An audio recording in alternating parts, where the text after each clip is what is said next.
Assalamualaikum warahmatullahi wabarakatuh. Sebelumnya di sini kita akan membuat video tutorial bagaimana penggunaan aplikasi SPSS. Yang pertama adalah kita membuat data di aplikasi Excel. Nah, di sini sudah terlihat kita akan menggunakan data dari penjualan fluid sushi. Setelah membuat data, kemudian kita buka aplikasi SPSS-nya dan impor data yang telah kita buat. Impor data dari Excel dari data yang sudah kita buat. Kemudian klik OK. Setelah itu akan muncul data di data view ini seperti ini. Kemudian kita klik variable view. Nah, di sini kan di tipe ini numerik semua. Yang paling asli jadi string.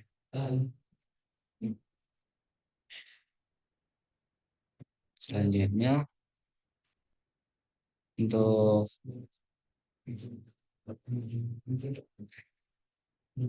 label AG ini kita tambahin kalimat umur.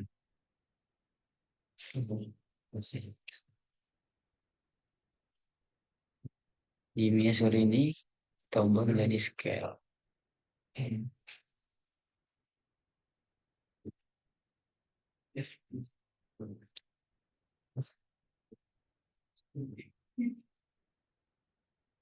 Hal ini kita ubah jadi tag semua. Dan selanjutnya adalah kita membuat deskriptif statistik. Langkah pertama adalah get analyze, kemudian deskriptif statistik, kemudian deskriptif. Kita pindahkan semua data ke variabel.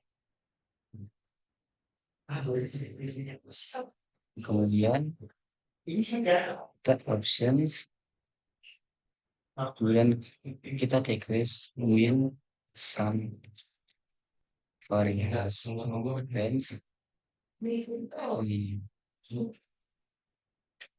Sudah terlihat seperti di layar. Kita checklist main, sum, deviation, minimum, maksimum, variance, range, SE, min. Kemudian display order kita pilih variable list. Selanjutnya klik continue.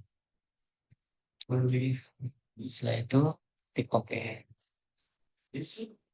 Akan muncul output seperti di layar ini.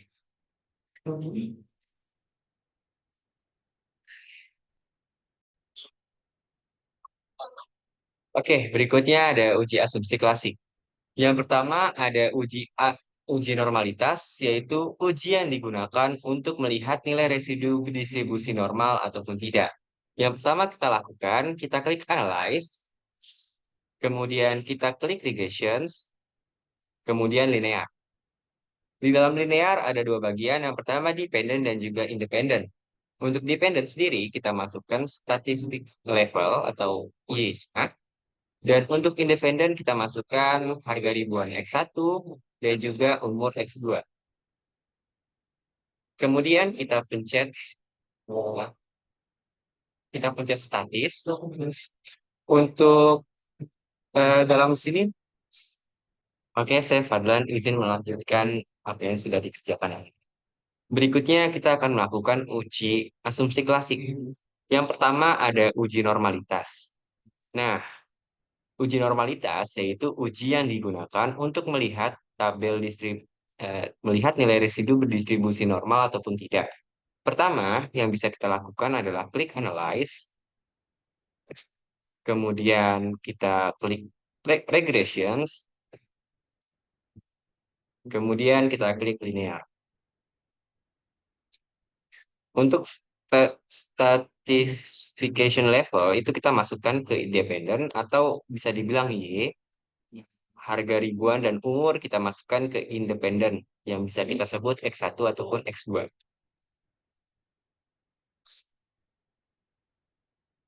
Berikutnya ada kita klik statistik. Di sini kita pencet estimate, kemudian model fit, kemudian kita pencet R-squared chance. Untuk deskriptif tidak usah karena sebelumnya kita sudah melakukan uji deskriptif statis. Kemudian berikutnya kita checklist culinary diagnostik dan checklist Dubin-Watson. Kita klik continue.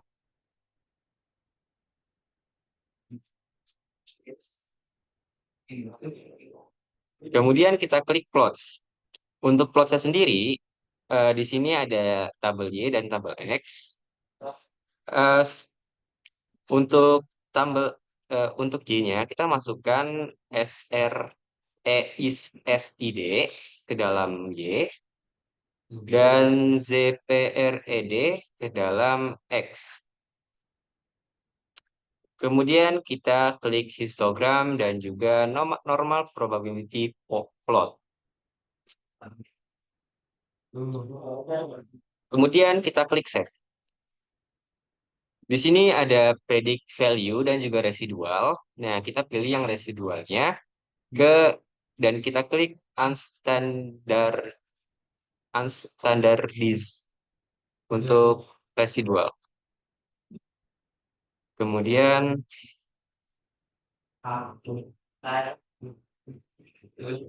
kita klik continue. Dan kita klik oke.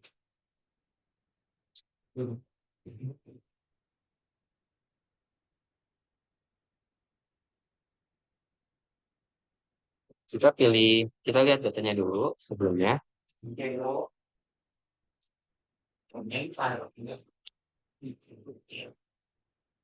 Kita pastikan ada X1, X2, dan juga Y. Dan ada tambahan res 1. Cara melihat data berdistribusi normal atau tidak, kita bisa melihat di bagian histogram. Apabila tabel menggunung, maka data dinyatakan berdistribusi normal. Dalam data ini, tabelnya menggunung. Kemudian cara kedua, kita bisa melihat plotnya. Apabila garis titik-titiknya berdiagonal, maka data dinyatakan sebagai berdistribusi normal. Jadi bisa disimpulkan bahwa data ini memiliki residu berdistribusi normal.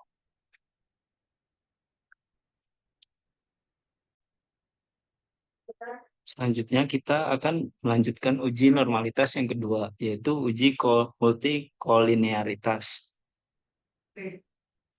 Uji multikolinearitas adalah metode statistik yang digunakan untuk menguji apakah terdapat korelasi yang tinggi atau sempurna antara variabel independen dalam satu model regresi. Multikolinearitas berarti adanya hubungan linear yang sempurna antara beberapa atau semua variabel yang menjelaskan model regresi. Tujuan dari uji multikolinearitas adalah untuk mengetahui apakah pada suatu model regresi ditemukan adanya korelasi antar variabel independen.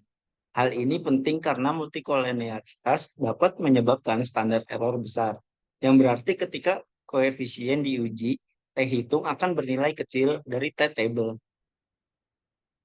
Untuk mengetahui apakah terdapat multikolinearitas adalah model regresi, kita dapat melihat nilai toleransi dan nilai varians inflasi faktor atau FIF. Nilai toleransi mengukur variabilitas dari variabel bebas yang tidak dapat dijelaskan oleh variabel bebas lainnya. Nilai FIF adalah kebalikan dari toleransi. FIF sama dengan 1 dibagi toleransi. Dan nilai FIF yang tinggi menunjukkan adalah kolinialitas yang tinggi. Ketika kriteria pengambilan keputusan terkait uji multikolinialitas adalah sebagai berikut. Jika nilai FIF lebih kecil daripada 0 atau nilai toleransi lebih besar dari 0,01, maka dinyatakan tidak terjadi multikolinialitas. Jika FIF lebih besar daripada 0, daripada 10, atau nilai toleransi lebih kecil daripada 0,01, maka dinyatakan terjadi multikolenialitas. Jika korelasi masing-masing variabel bebas lebih besar daripada 0,8, maka terjadi multikolenialitas. Tetapi jika koefisien korelasi masing-masing variabel bebas lebih kecil daripada 0,8, maka tidak terjadi multikolenialitas. Nah, di data yang kita dapatkan bisa dilihat collinearity toleransinya ada 0,992, yang mana lebih besar dari 0,10. Maka dapat disimpulkan bahwa model terbebas dari multikolenialitas. Lalu kita lihat lagi pada FIF-nya.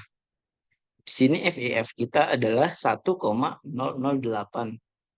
yang mana nilai FIF ini lebih kecil daripada 10. Maka terdapat disimpulkan bahwa model kita terbebas dari multikolenialitas. Karena kedua syarat ini terpenuhi, maka data ini terbebas dari multikolenialitas. Selanjutnya akan dijelaskan oleh rekan saya. Oke, selanjutnya di sini ada uji heteroskedastisitas. Di sini ada dua, yaitu ada uji Glaser, double coefficient residual, dan scatter plot dependent variable Y. Yang pertama itu ada uji Glaser. Oke, langsung aja kita masuk ke tutorialnya, yaitu uji Glaser. Pertama, kita masuk ke bagian transform, lalu masuk ke compute variable. Di sini kalian ketik secara manual di sebelah target variable-nya, diketikkan res eh, garis bawah 2. Lalu di sini dipencet bagian alt dan juga di bagian ABS-nya. Sorry.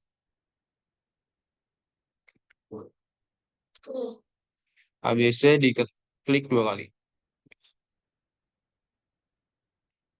Mana di sini lalu dimasukin di tanda tanya yaitu unstandard res.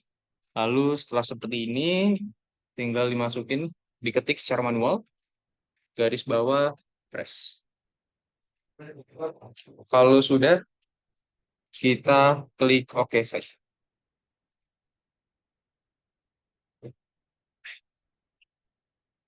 Nah, selanjutnya kita masuk ke uji selanjutnya, yaitu ada scatter plot dependent variable Y. Dengan cara pertama, klik analyze, lalu bagian regression, dan bagian linear. Di bagian ini, kalian pencet lagi bagian option, lalu di bagian option, sorry, bukan di bagian option, tapi di bagian plot. Di bagian plot, kita hapus centang histogram dan normal probability plotnya. Kalau sudah, klik continue dan klik OK. Oke. Selanjutnya, bisa kalian lihat di sini data dari scatter plot dependent variable untuk satisfaction levelnya itu menunjukkan titik-titik yang menyebar secara acak, baik di atas maupun di bawah. Nah, ini tuh artinya dia itu tidak terjadi yang namanya heteroskedastisitas dan model regresi ini tuh layak untuk digunakan. Begitu. Selanjutnya akan dijelaskan oleh teman saya.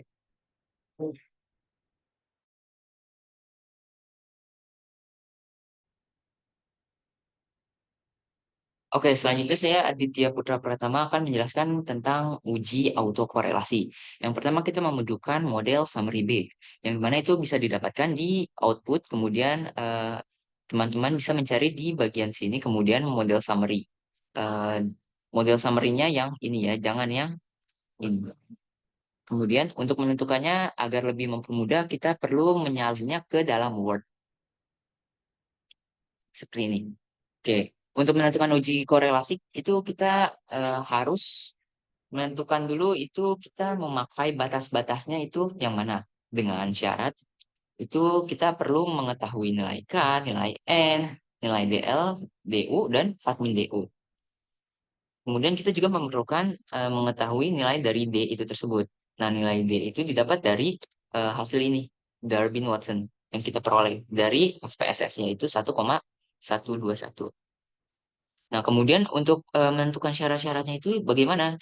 Kita perlu mengetahui nilai yang tadi telah disebutkan, yaitu kita perlu menentukan nilai DL dan nilai DU, yaitu didapat dari eh, tabel Darwin-Watson. Nah, karena tadi sudah dijelaskan apa itu N dan K, jadi N itu adalah banyaknya sampel dan K itu adalah banyaknya uji yang kita ujikan kepada model kita. Nah, karena kita menggunakan K2, jadi kita pakai tabel yang ini. Kemudian kita tentukan N-nya itu berapa, kan tadi sudah disebutkan bahwa N-nya itu adalah 40. Jadi kita perlu mencari nilai dari DL-nya itu di sampel 40. Nah, di sini sudah terlihat bahwa DL-nya itu adalah 1,3908 dan DU-nya itu adalah 1,6. Dua angka tersebut akan digunakan untuk menguji model kita, yaitu DL-nya adalah 1,3 dan DU-nya itu adalah 1,6. Nah, uji dari tes tersebut adalah yang pertama syaratnya jika D lebih kecil daripada DL atau D lebih besar daripada 4 min DU, maka terdapat autokorelasi. Kemudian yang kedua, jika D terletak di antara DL dan min DU, maka model terbebas dari autokorelasi. Kemudian yang terakhir adalah jika D terletak di antara DL dan DU atau antara 4 min DL dan 4 min DU, maka tidak dapat menghasilkan kesimpulan yang jelas. Oke, langsung saja kita masuk ke eh, uji yang pertama, itu kita menentukan uji apakah D itu lebih besar dari 4 min DU. 4 min DU-nya itu adalah kita langsung pakai angkanya saja. 1,121 itu kan lebih kecil daripada DU-nya atau 1,6 dan eh, 1,121 itu juga lebih kecil daripada DL-nya yaitu 1,3908. Nah, dari hasil ini sudah jelas bahwa model tersebut itu adalah yang pertama terdapat autokorelasi.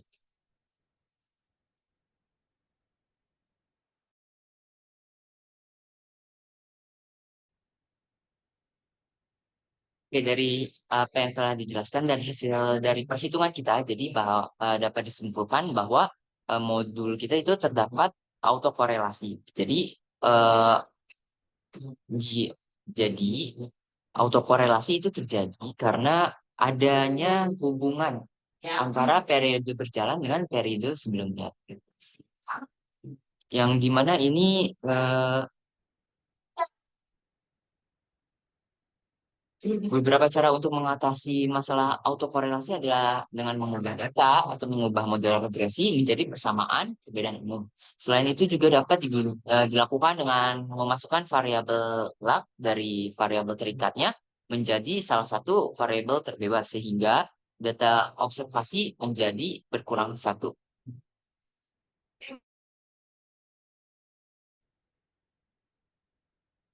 Oke, selanjutnya kita akan masuk ke uji hipotesis. Nah, kita di sini ada 3 hipotesis. Yang pertama itu harga mempengaruhi signifikan kepuasan pelanggan. H2-nya itu adalah umur mempengaruhi signifikan kepuasan pelanggan. Kemudian H3-nya itu adalah harga dan umur bersama-sama signifikan mempengaruhi kepuasan pelanggan. Kemudian H0-nya adalah harga dan umur tidak mempengaruhi kepuasan pelanggan. Oke, yang pertama kita akan melakukan uji regresi linear berganda. Yang tabel yang kita perlukan adalah tabel koefisien yang bisa didapatkan dari output sebelumnya ya, di bagian koefisien.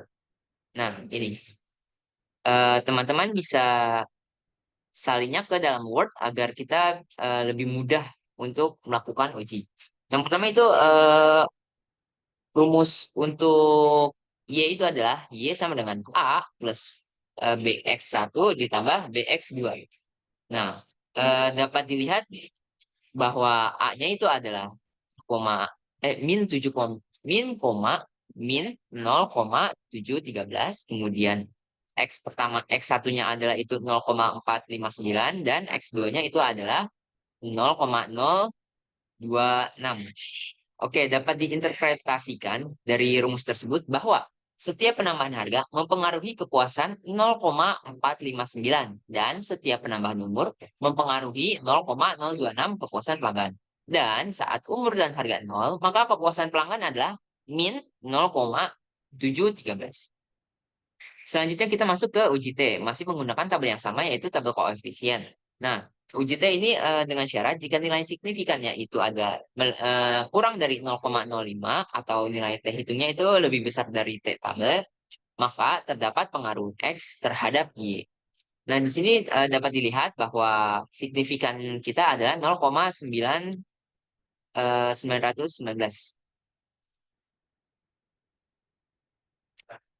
Dan untuk signifikan nilai harga atau X1-nya itu adalah 0,339 dan nilai signifikan dari X2-nya atau umur adalah 0,756. Dilihat dari kedua hal tersebut bahwasannya nilai signifikan dari harga itu lebih besar daripada nilai signifikan sehingga tidak mempengaruhi kepuasan pelanggan. Kemudian H2 juga sama, yaitu 0,756 lebih besar daripada 0,05 atau nilai signifikan sehingga umur tidak mempengaruhi kepuasan pelanggan. Selanjutnya kita masuk ke uji F atau uji stimulan. Tabel yang kita perlukan adalah tabel ANOVA, didapat dari output ya. Tentunya di sini teman-teman bisa salin aja ke dalam Word agar kita lebih mudah untuk membuat kesimpulannya atau melakukan uji. Nah, uji F atau uji stimulan ini memiliki syarat jika nilai signifikan kurang dari 0,05, maka terdapat pengaruh secara simultan X terhadap Y. Nah, uji F ini dilakukan apabila untuk H3 aja, karena ini dilakukan untuk bersama-sama dan hanya stimulan. H3 kita itu adalah harga dan umur secara bersama-sama mempengaruhi kepuasan pelanggan. Kemudian dapat dilihat bahwasannya nilai signifikan dari kedua hal tersebut, harga dan umur itu adalah 0,613 yang dimana itu adalah lebih besar daripada 0,05 sehingga keduanya tidak mempengaruhi kepuasan pelanggan. Oke, masuk ke uji yang terakhir itu adalah koefisien determinasi yang dimana ini menentukan pengaruhnya terhadap Y, pengaruh X terhadap Y. Nah, ini didapat dari tabel summary yang di output tentunya ya, yang berada di sini atas ANOVA. Teman-teman bisa salin aja ke dalam Word seperti yang sebelumnya. Kemudian di sini didapatkan bahwa R square-nya itu adalah 0,026 atau 2,6% X mempengaruhi Y. Jadi pengaruh X terhadap Y itu hanya 2,6% sehingga 97,4% lainnya itu adalah dipengaruhi oleh hal lain-lain. Sehingga hipotesis yang kita buat itu adalah ditolak. Oke, mungkin sekian pemaparan materi SPSS dan praktek SPSS dari kelompok kami. Kurang lebihnya mohon maaf. Wabillahi taufiq wal hidayah. Wassalamualaikum warahmatullahi wabarakatuh.